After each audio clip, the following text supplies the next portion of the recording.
Dr. David Chiletti, Dr. Stanislav and Shmilov.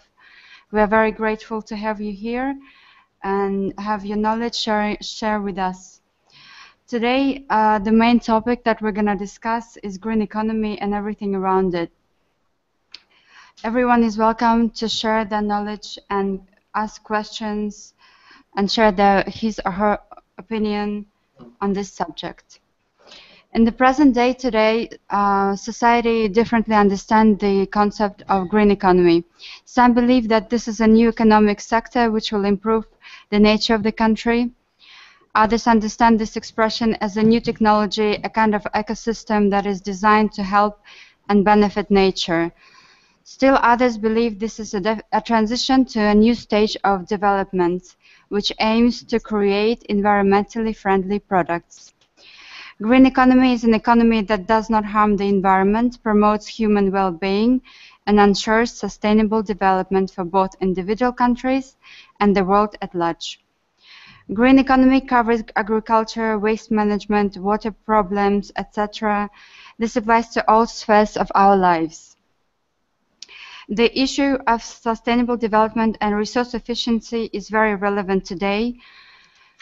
The transition to green economy aims to reduce poverty and improve people's quality of life. Republic of Kazakhstan is one of the first in the former Soviet Union that began to develop the concept of the transition to a green economy. Green economy is the economy that contributes to the welfare of citizens and ensures social stability in the face of declining environmental risks and degradation. The way to green economy has many issues and challenges. And today we're going to talk about them with everyone who participates in this conference. Thank you. Okay, thank you, Diana. So next reporter is Dr. David Chiletti from University Padua, from Italy. David, please. Thank you very much for having invited me to this conference. So my topic will concern the way of implementation of process of green economy in Italy.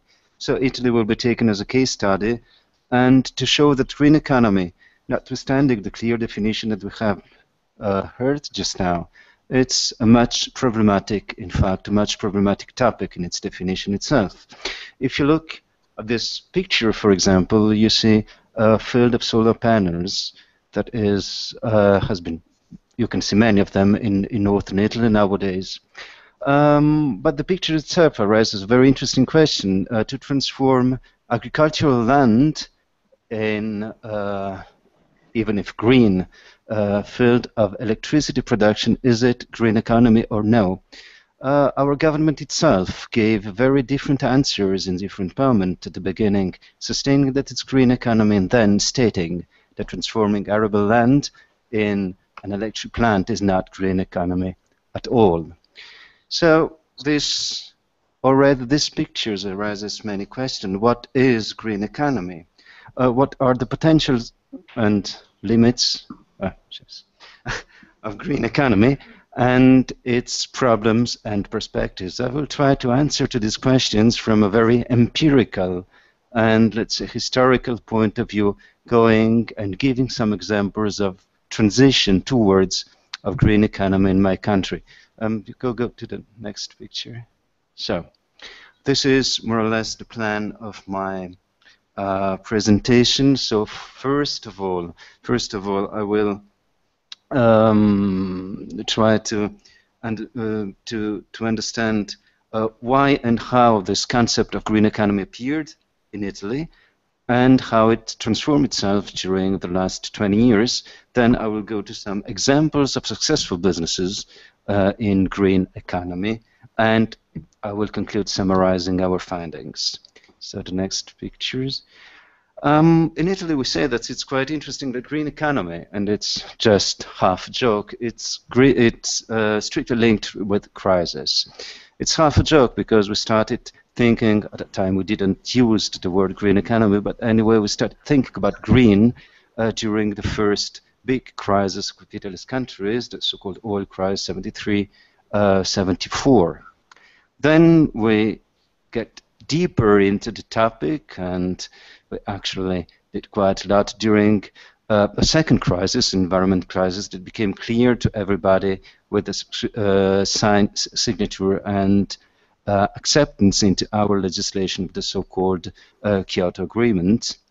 And finally, we started working even harder on green economy during the economic crisis that in our country still is still started in 2002, more or less, and is still going on. And in this case, green economy is seen as a new potential sector for new growth and development. So next picture, please.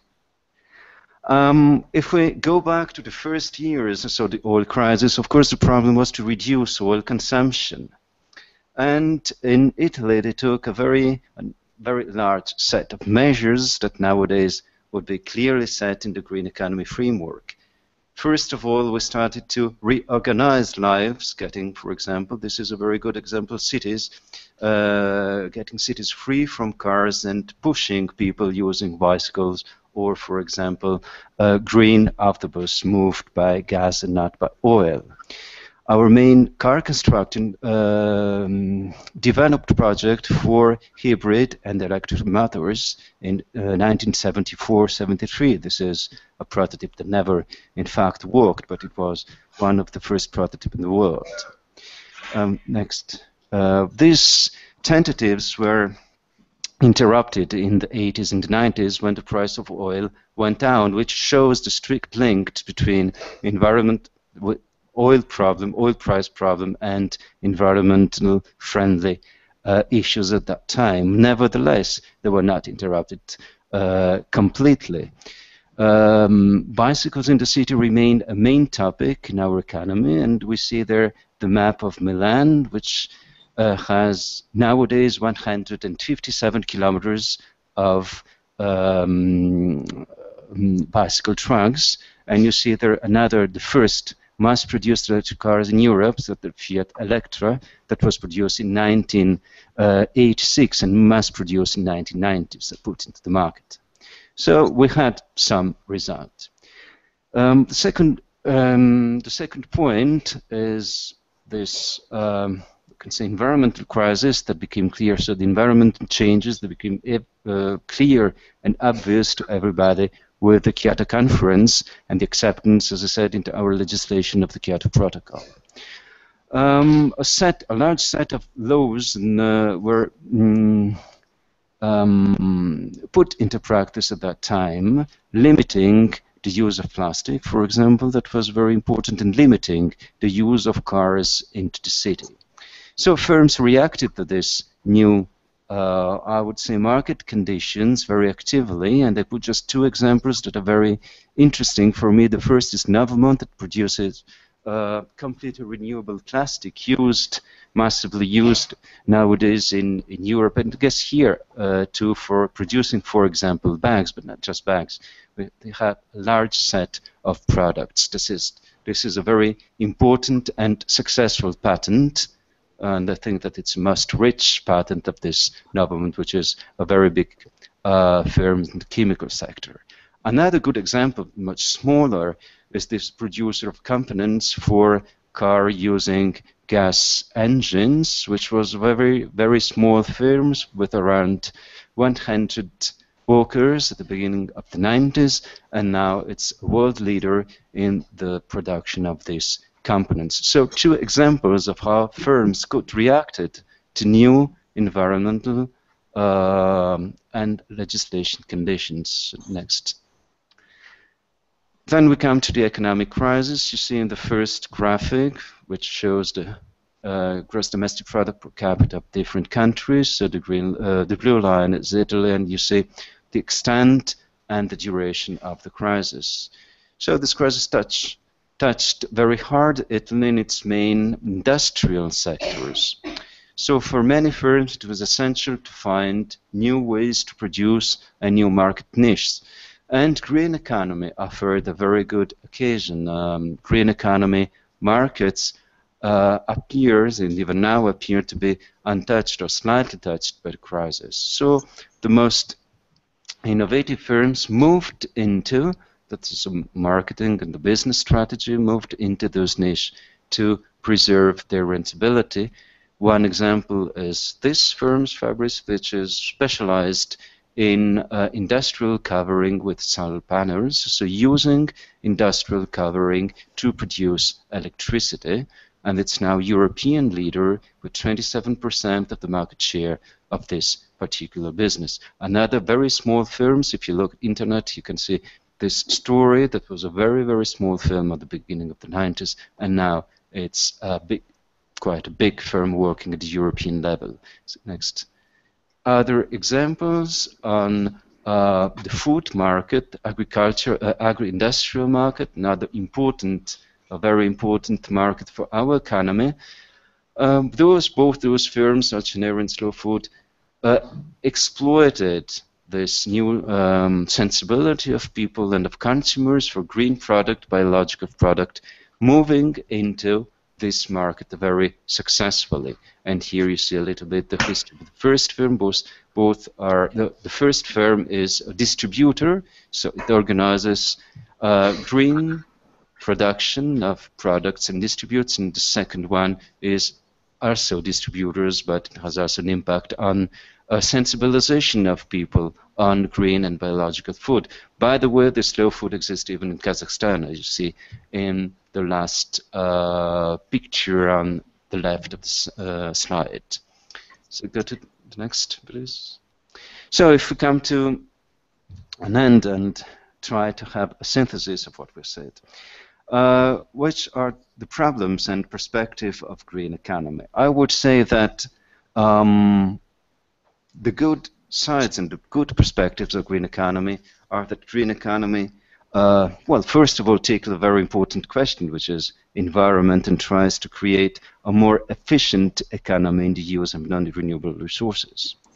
Then it's obviously, as we have seen, a very good opportunity for innovating firms, and therefore it can be seen as an opportunity for countries that want to grow, or for countries as Italy that want to overcome an structural economic crisis, restructuring their own economy. Green economy has even and presents even some problems and is subject to some critics. The first critic is, the most important, is that green economy in fact doesn't solve environment problem. It just limits the use of non-renewable resources, but in fact it doesn't change. It creates a more efficient economy, but it doesn't change the nature of the economy itself. This is the first critic. The second critic is that green economy in fact has to use very high-level technology, capital-intensive technology, which creates a differentiation, the possibility of actually realizing green economy in the different countries. So rich countries have more possibilities than poor ones. And the last critic on green economy is that green economy doesn't create a new economy, but just, as we have said, in other words, makes more efficient our traditional economy. So next one. To this critic, there is a new step of a new form of economy that tries to answer, which is the so-called blue or economy. Blue economy uses more or less a new concept of economy, which is based on imitating nature, in recreating natural processes into the economy. Natural processes means that they have two characteristics. The first of all is that they use everything. You don't have waste in a natural process, in a natural circle. And the second characteristic is that they are very simple. If you read this book, you have this concept with a lot of case studies showing how successful business can really apply this concept for making, in fact, money and for being successful into the market. So the last, I will not go deep, the next picture please. I will not go deeper into this topic, but just end with a very simple example of what blue economy might be. It's the so-called coffee paradigm. in a very short sentence, we can say that coffee, it's not just pleasure with 98% of waste. It can be also a very productive and efficient economic process, and you see it in the second pictures that show how from coffee you can start and create a never-ending process of creation of food, of creation of manure, of creation of energy. So, and this is in fact the concept of blue economy: simplicity and no waste. So thank you very much for your attention and for having invited me to this conference. Thank you, David. It was very interesting. So next reporter is Dr. Stanislav Shumilov from Oxford University, Great Britain. Stanislav, please. Hello, good afternoon. I'm very happy to join you. May I ask you if you can see my slide now? Yes, we see. You do, okay. Let me just correct, I'm no longer associated with Oxford University. I'm Director of Environment Europe, which is a think tank based in Oxford. I would like today to share with you some of our research, which was focused on early applications of green economy. And maybe to preempt that, I will say a few words about the concept itself and the context. It's not a secret that through history, various terms become popular and appear in the international arena and attract more and more attention. So with the conference in 1992 in Rio de Janeiro, such a term became sustainable development, the term that was adopted, built into the international declarations, and started to be used, and somehow a lot of extra research and policies have been designed to support this general idea. A very similar story happened with green economy, because originally, if you go back in history, a lot of ecological economists and some environmental economists have been arguing for essentially the same thing. And one author, David Pearce, for instance, in the UK, has issued many books with the green economy in the title in the 1980s, 1990s, very early on. But in 2008, 2009, at the time of the financial crisis, it was the initiative of UNEP, United Nations Environment Programme, that has issued a very significant report on green economy, which essentially proposed that green economy could be a vehicle for counteracting the world financial crisis. And to some extent, I actually share this belief that it could, in a sense, help to overcome at least some issues that emerged through the financial crisis of 2008-2009.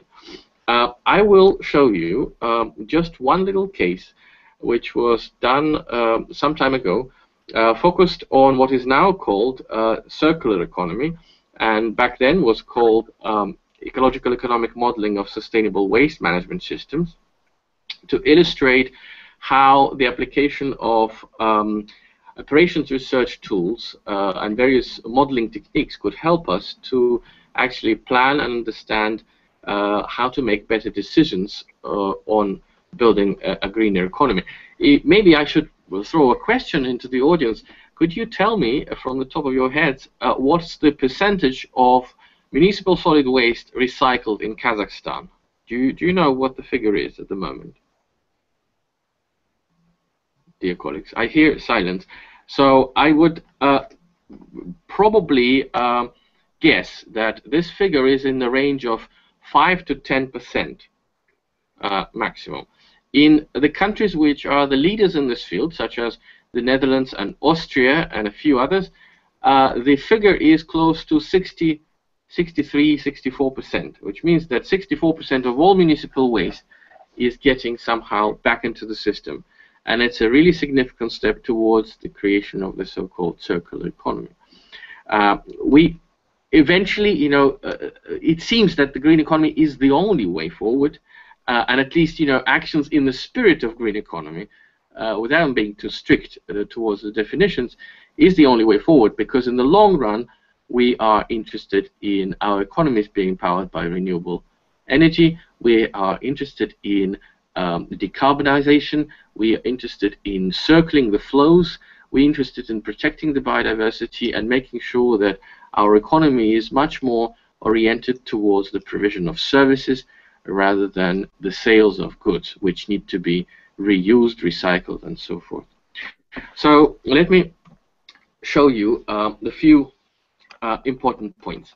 The idea of this project was that we can effectively model a regional waste management system, and by region I roughly mean a piece of land of 100 by 100 kilometers in scope. This is in the UK. It's the size is equivalent to a county.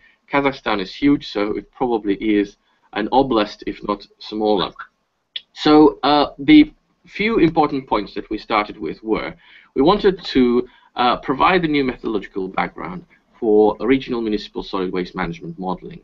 We didn't want to use monetary valuation, and this is essential because even these days so-called cost-benefit analysis methods are very prominent, and if you assume that you could evaluate all damages or positive and negative environmental effects in monetary terms, you are running the risk of, first of all, lumping everything together without any sort of attention to the particular characteristics of the processes that we're dealing with. This is particularly dangerous in the applications to ecosystems and biodiversity because they're so complex. So we, in the spirit of ecological economics, we didn't want to use monetary valuation of environmental damages. We also wanted to explicitly integrate ecological and economic dimensions into decision making. We needed to look into the issues of space and time in the performance of the system, and then we wanted to use the most preferable contemporary methods available and tools, which included GIS, life cycle inventories, optimization, and various other tools. We were able to design a conceptual model which included the following sections. It's very important to, first of all, define the system boundaries for the processes that we're dealing with. We have certain steps here when raw materials are extracted in the mines, then something is being processed, then produced and being sold. The act of consumption happens, and then, for instance, when you no longer need your old mobile phone or a TV set, we start dealing with the waste management system. So usually there are three major steps: waste collection, sorting, and waste treatment.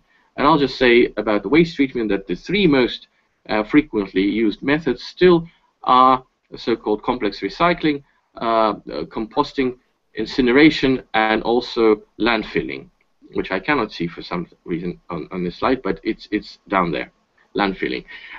In sort of transition countries, the normal situation is that the amount of landfilling is close to 90–95%, which is really means that we are a little bit behind the contemporary trends.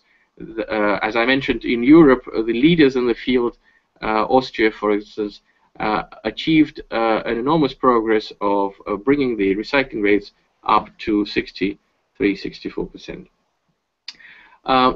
We had several goals at the beginning of this program.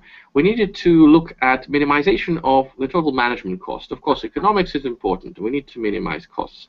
We also wanted to increase the efficiency of waste management. But at the same time, it was really important to minimize health impacts of waste treatment, minimize impacts to flora and fauna, minimize impacts associated with transport flows, to lessen the burden on resource potential, and minimize visual disamenity.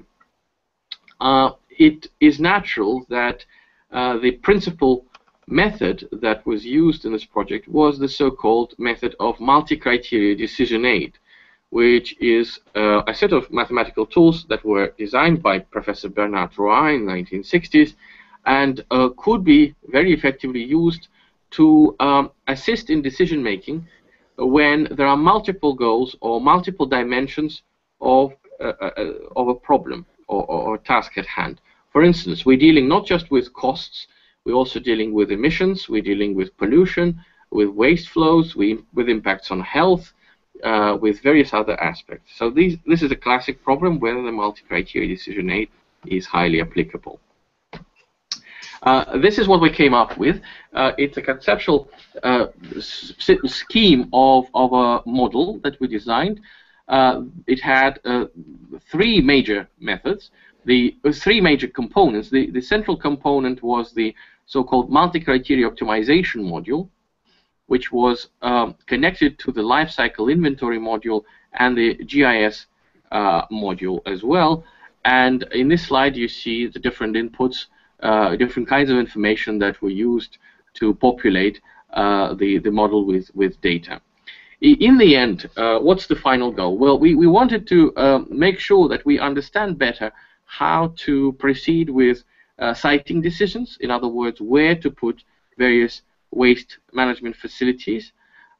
We wanted to find out which routes for transporting waste would be less harmful and more environmentally friendly. And we also wanted to find out about the trade-offs, which is very important, the trade-offs between different objectives. So in this particular case, the trade-off was between costs and environmental damage. We designed a database which helped to arrange all the information about this particular problem, and looked at different types of maps to define the geographical region that we were dealing with. The next slide will show us roughly what the issue at hand was. This is the map of the county of Gloucestershire in southwest England, and you clearly see different types of waste treatment facilities with red signs denoting landfills, yellow stars denoting material recycling facilities, and so on and so forth. The blue triangle is a transfer station, and so on. So this is the waste management system as it is and where things are. Of course, when you look at how waste is generated, you understand that it's all generated in the backyards of people who live in these little units of territory called wards, and therefore, some simplifications were needed to understand, where the waste is coming from. So I will skip some of the more technical parts and focus our attention on. This is just an example of how different maps were interlaid. For instance, the shades of blue denoted the density of population and the amount of people living in particular regions. The little green and red aspect, elements in the map were denoting the different types of protection sites, protected territories, and various designated sites, like the areas of outstanding natural beauty, the areas of special scientific interest, and so on. This is the finally computed scores of importance for different locations around waste treatment plants. A very brief visual analysis helps us understand that, for instance, this little site on the left, at the bottom left that we see, has the largest importance score, which is due to the fact that it is really located around the so-called Ramsar site, the special protected area protected under the Ramsar Convention, which is important because of the birds living there. And so this particular location is actually less suitable for a landfill than any others, and this is exactly what was being planned at the time in this county. So it just gives you an idea of how such decision support could be carried out. Well, I'll skip the technical parts at the moment.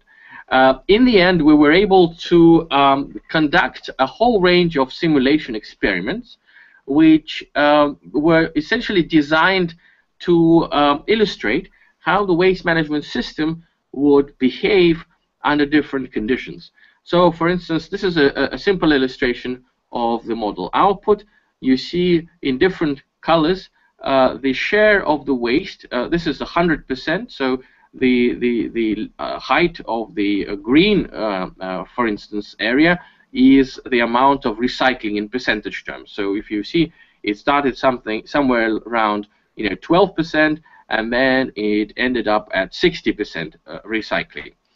Right, the yellow strip is incineration, so the waste being burned, and the red part is landfill, and this is made even more complicated because there are different types of landfills. Landfill 1, landfill 2, the same applies to incineration. Incinerator 1 and incinerator 2. But what we see here is that we could play around with various parameters. For instance, we could see what would happen if we increase the so-called landfill tax. This is exactly what happened in the UK, actually, after we've done this modeling. The landfill tax was introduced, but then it was increased gradually, and this, in effect, stimulated the reduction of the waste going to landfill and the increase of the amount of waste being recycled. At the moment in the UK, we haven't reached the 60% mark. It's only about 30, 35, I would say. So there's a long way to go still, but we made a major progress from 10 or 12 in 2002. And I will finish this discussion. Well, I'll just show you very briefly how the different modeling experiment results looked like. The two lines that you see here, well, this is a much clearer chart. Two lines that you see here are in green, the index of environmental damage, in red, total system management costs, and here on the horizontal axis, we're changing the availability of landfill space. So you could look at it from right to left, actually. So as the landfill space available is shrinking, and more waste needs to be recycled, total system management costs increase a little bit, but at the same time, the index of environmental damage decreases. So it's a very powerful tool which could be easily adapted for the context of Kazakhstan, and I hope it could be helpful to improve the situation with waste management, circular economy, and so on, to contribute to the creation of the green economy eventually. This is the final slide from the presentation on sustainable waste management. It gives you an idea of the concept that I mentioned at the beginning. It's the concept of trade-offs. So in multiple iterations of this modeling exercise, we've generated many hundreds of scenarios. And so the efficient frontier, the so-called set of non-dominated solutions in this problem, is denoted with this green line that you see. It helps us to understand the trade-offs involved. What it means is that for the same waste management system, based on different decisions that we make, we could end up being here, for instance, with such total management costs of, I don't know, 750 million pounds, and such small level of environmental damage. Or if we spend 450 million, for instance, we end up at this level, which is twice as high in terms of the environmental damage for the system overall. And this gives us a very useful sort of starting point for thinking about in which direction we want our sustainable waste management system to go. To conclude, I would like to flag several important news items. So the first news item is that we are again organizing our now famous Oxford Summer School in Ecological Economics. It will take place at Balliol College, which is a constituent part of Oxford University. It's very old. It's 800 years old, and it will happen between 4th and 10th of September 2016. Everyone's welcome, and at the top you see the website where we are receiving applications for this summer school. And finally, I would like to flag several of our books, and the most recent one, which is not yet published, but it will be published later on this year, is called Green Economy Reader. I have managed to collect contributions by the leading ecological economists. Some of them have been extremely active in the international arena, you know, in the 80s, 90s, 2000s. There are such people as Herman Daly, Robert Ayres, you know, and many others in this book. The book actually also will have a foreword by the executive director of the United Nations Environment Program, Achim Steiner, and the United Nations Environment Program was, as I mentioned, the one which decided to support this idea of a green economy at the international scale. Two more books, one which is familiar to you, which I used in the past when teaching ecological economics at the School of Geography at the Kazakh National University, and the third one, which is called Sustainability Analysis, an Interdisciplinary Approach, which is also published in 2012 and has contributions from the leading ecological economists from Scandinavia and many other countries. So thank you so much for your attention, and it will be a pleasure to answer questions. Okay, thank you. So, dear participants and guests, I think that at the end of our conference we will discuss if you have any questions. And the last reporter is Russell Pittman. He's from USA. So he's Economic Analysis Group Antitrust Division, USA, Department of Justice, Washington. So, Russell, please. Hello, I'm very happy to be a part of this conference and this important topic. I'm a little bit intimidated by the three excellent presentations that went before me. You've given me the most difficult task here, but I will try to be up to it. In the U.S., we have a number of policies at the federal level and at the state level, indeed sometimes at the local level, to encourage the development of the green economy. We have, for some of the most important ones, are state level and local level building standards for energy efficiency. We have, at the federal level, we have had, since the 1970s, we have had appliance efficiency standards.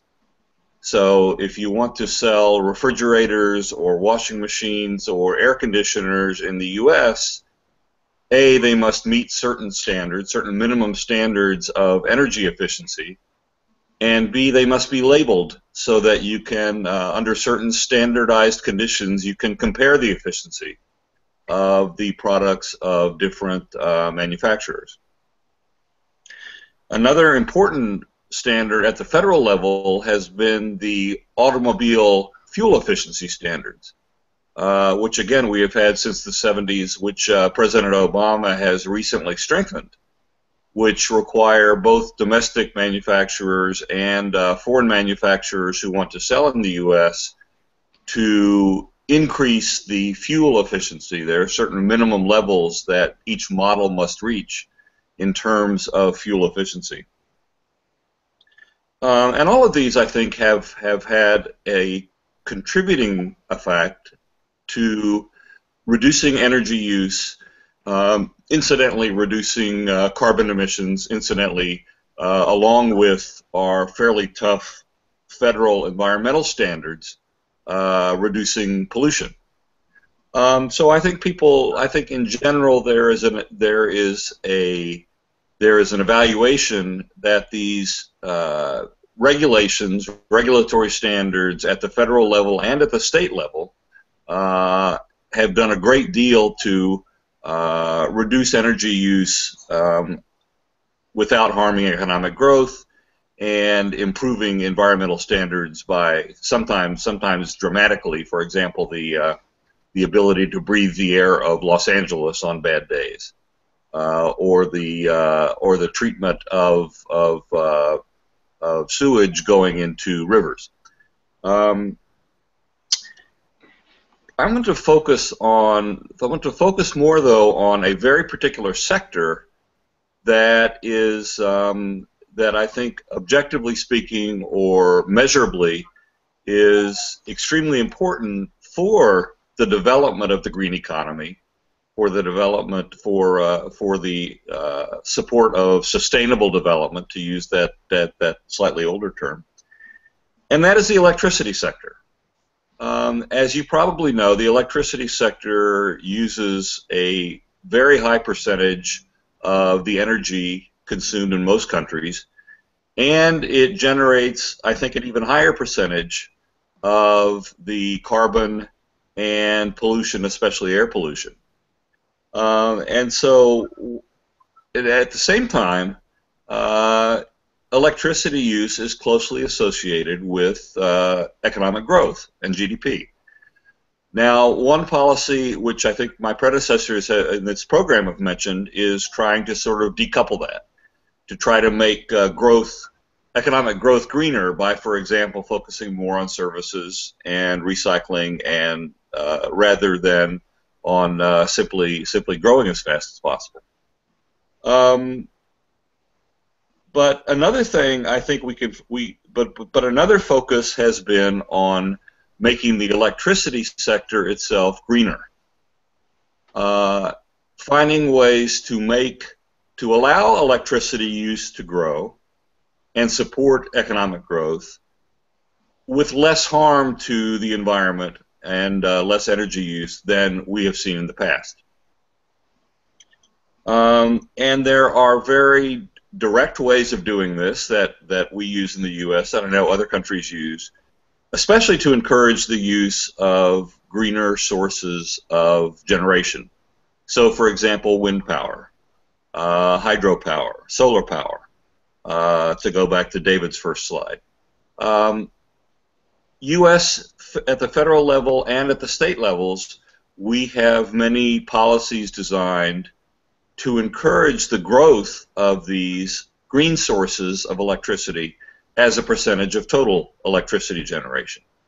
In several states, for example, the legislation has been enacted that requires a minimum amount of the electricity used in the state to be from green sources, and for that minimum percentage, maybe 5% now, maybe 10% now, to grow over time to 15% or 20% or 25% in the coming years, and that has already had that is already having a beneficial effect on green generation. Depending on how you define green generation, a second policy which has had, a second factor which has had a big impact in the U.S. and I think in the rest of the world, has been the increasing use of natural gas as a source of generation, especially as a substitute for coal, which of course is a very important source of electricity generation in Kazakhstan and in the U.S. But I think most people believe will probably have to be phased down, maybe not phased out, but phased down if we are to reach goals for air pollution, carbon generation, global warming, and so forth. So in Kazakhstan, in the U.S., in China, in India, we rely on a lot of coal generation, and I think there are a variety of efforts and pressures to try to reduce this. But one sort of happy development, which has relied less on government, has been that there have been such vast discoveries of natural gas recently. Partly because, for example, in the U.S. and in other countries, there are now new technologies related to fracking, I think, mostly that allow for production of natural gas in areas where it was thought not to be available, or at least economically available, in the past. So one of the developments we are seeing worldwide now is an increase in production of natural gas, and therefore a reduction in the price of natural gas. Therefore, the economic ability to ship natural gas long distances, not only via pipeline as it has been traditionally, but also as liquefied natural gas, which is then reconstituted at the destination. In fact, I was reading yesterday, I think it was in the Financial Times, that we have just recently had the first delivery of U.S. liquefied natural gas to Europe. And if this continues, and if we continue to produce a lot of excess cheap natural gas in the U.S., this is seen as a development giving Europe a valuable new source for natural gas, weakening its dependence on Russian sources, for a good political example. And I think this is going to continue going forward. But one of the secondary factors, which I want to emphasize today, that I think we had not realized so much, those of us who, like many of you, have been arguing for greener electricity generation to propose to support sustainable development going forward, I think one of the factors that many of us did not realize so much is how much green generation sources are unpredictable and require, as a sort of complement, the availability of very flexible generation from other sources. So in some of our U.S. states, for example, there's a growing development on wind power. In many states, there's a growing development on solar power. But of course, the wind blows sometimes and doesn't blow other times. And the sun shines and is blocked by clouds sometimes, and sometimes it's not. These may change these situations may change very quickly, and B, they may be very hard to predict.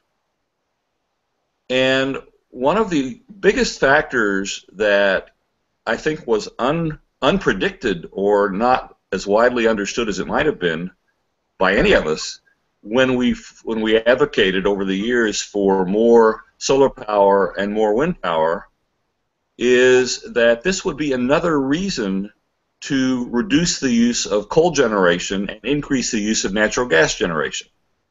Because natural gas plants, especially in the last 20 years, have developed the capability of being very small and being flexible. You can turn on you can build a fairly small natural gas plant almost anywhere if you can get the gas to it, and you can turn them on and off very quickly and economically. And neither one of those things is true for coal. And so if you have a country like Kazakhstan or China or the U.S. traditionally, where you rely on coal generation for the bulk of your electric power, if you want to switch to greener sources like wind and solar and hydro, it turns out that you also need to move to natural gas. Not only because natural gas generates less pollution than coal, but also because it is so much more flexible. And so I think as going forward, the first policy implication of this is that countries that want to have more solar power, more wind power, rely on these, more hydropower, they need more natural gas plants as well. And so they need to figure out ways to get natural gas, and of course there are plenty of countries that have to import it, and they need to find ways to build natural gas plants in the same areas, or areas that can serve the same regions that they want the wind plants or the solar plants or the hydro plants to serve. Because when the wind stops blowing or the sun goes behind a cloud, if there's a natural gas plant around, the policymakers can tell that gas plant to switch on, and there will be no supply problem. If there's not a natural gas problem around, and you're relying a lot on wind and sun and rivers, if those stop producing power suddenly, you're in big trouble. Because, as I say, coal plants are not very flexible. Nuclear plants are not flexible at all, and coal plants are flexible only with difficulty. The other policy lesson from this, besides the desirability of having natural gas plants distributed around a large country like Kazakhstan or the US, is to increase long-distance transmission capabilities. Because in this sense, transmission lines, we usually think of them as complements to generation plants, but of course they're also, but they're also substitutes. So that a substitute for building a natural gas plant in a local area is to have better long-distance transmission lines from areas that do have natural gas plants. And so the other lesson, which I think was not sufficiently appreciated when we were starting early to talk about green development and sustainable development and green economies, is that one way to do that and to have the electricity to support growth is to improve the long-distance capabilities of electricity transmission. And in both of these cases, both the need for more new gas plants and the need for long-distance transmission so that power that is available in the north can get to demanders in the south, I think one of the then follow-on policy implications from that is the desirability of finding ways to increase private investment in the electricity sector, whether through public-private participation, through direct privatization of, for example, generation plants, ways to increase the ability of getting private money, which there's an awful lot out there looking for good, productive investments, ways to encourage the injection of private investment into the Kazakh electricity sector, especially for the development of natural gas plants and for long-distance transmission lines. And that can be a challenge. But the reason it's so important is because, as we found in so many countries, government support for investments in infrastructure sectors is unreliable. The electricity lines will always last another year. The railway tracks will always last another year. There's always a more urgent need, a legitimate urgent need for government investment. And the infrastructure of the natural monopolies is often forced to keep waiting. And one way to get around this is to figure out ways to increase private investment into the system.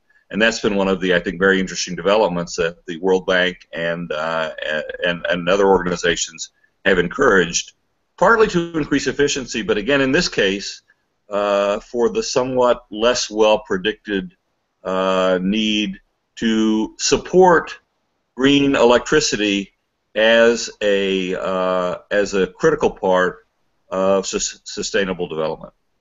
Well, that's all I wanted to say. Like the other excellent speakers, I would be happy to answer questions or take part in discussion. Thank you very much.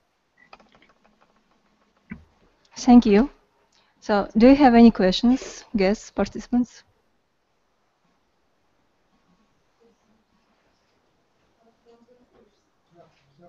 Yeah.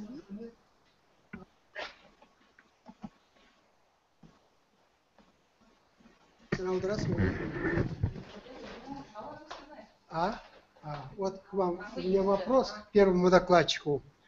У вас девиз был доклада, что зеленая экономика вместо сельскохозяйства.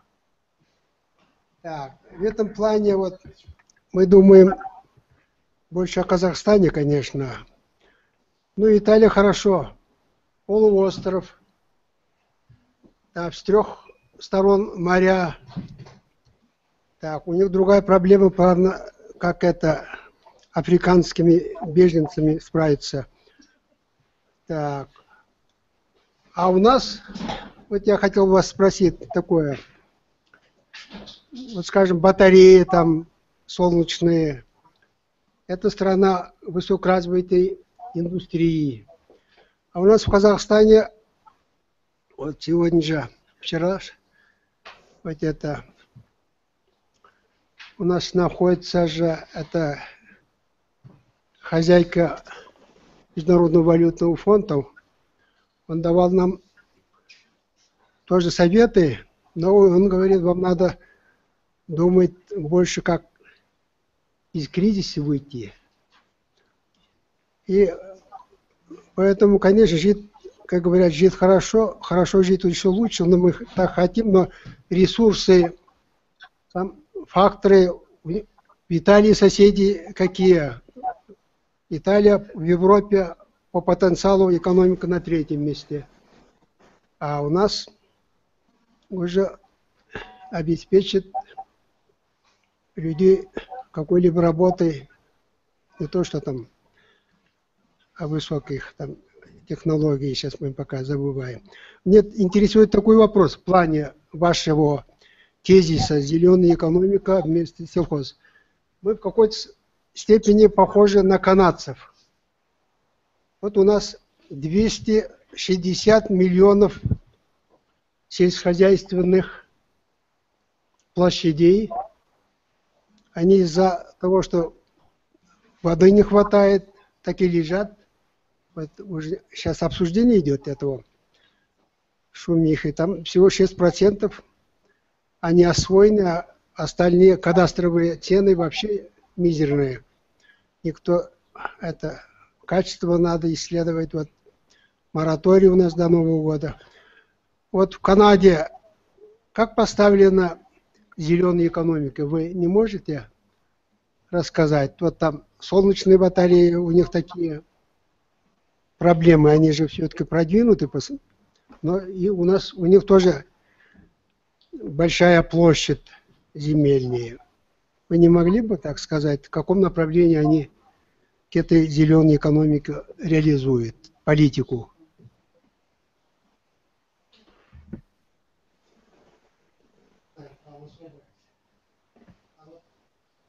Мы подражаем политическим похожим на государство.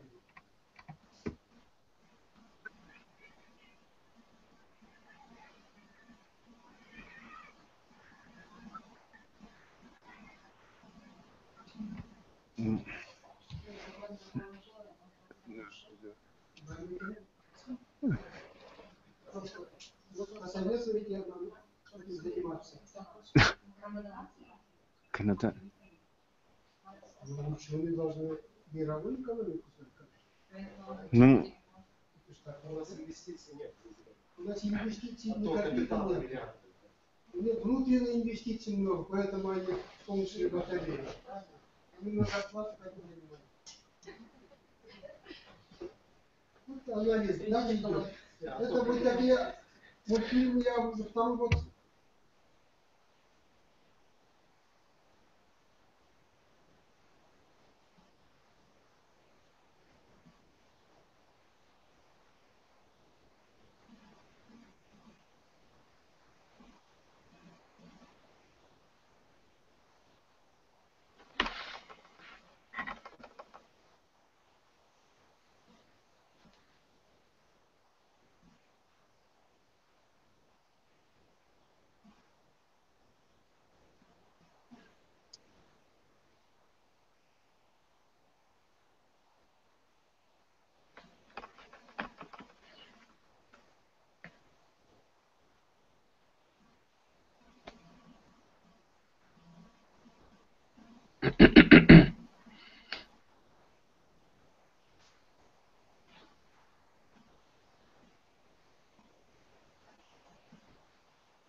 Господа, звук пропал у вас.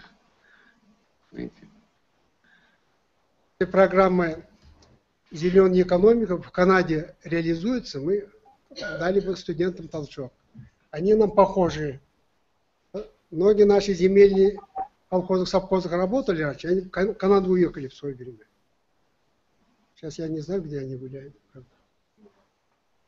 Поэтому просто пример реальные потенциальные возможности инвестиций и географическое расположение. Наши соседи, их соседи, ваши соседи, мои соседи. Вот как инфраструктура рассматривается. Мы же не изолированы от всего мира. Вот вчера как эту женщину, вот Лагар, вы должны считаться, какие у вас соседи, говорит соседские страны. А соседи мы сами инвестируем. Киргиз же взяли у нас миллиард инвестиций 3 года назад. Вопрос. Вы это не знаете, да? Нет. Трудно говорить, но просто это был только пример. Но чтобы сказать, что зеленая как идея, зеленая экономика очень ясна, конечно, но всем понятно, но... Ресурсы как? Потенциал, да? Что хочет праздника, но нормально денег нет. Вот такой принцип. Позвольте дать небольшой комментарий по поводу Казахстана конкретно. Станислав Шмелев. Вы слышите меня, да? В Казахстане, в Восточном Казахстане, на самом деле в Казахстане в целом огромный потенциал ветровой энергии. Если вы посмотрите на карты скорости ветра средней, то она значительно превышает, значит, 7 метров в секунду и так далее. И это как раз тот порог, если я не ошибаюсь, после которого становится экономически эффективно развивать ветряную энергетику.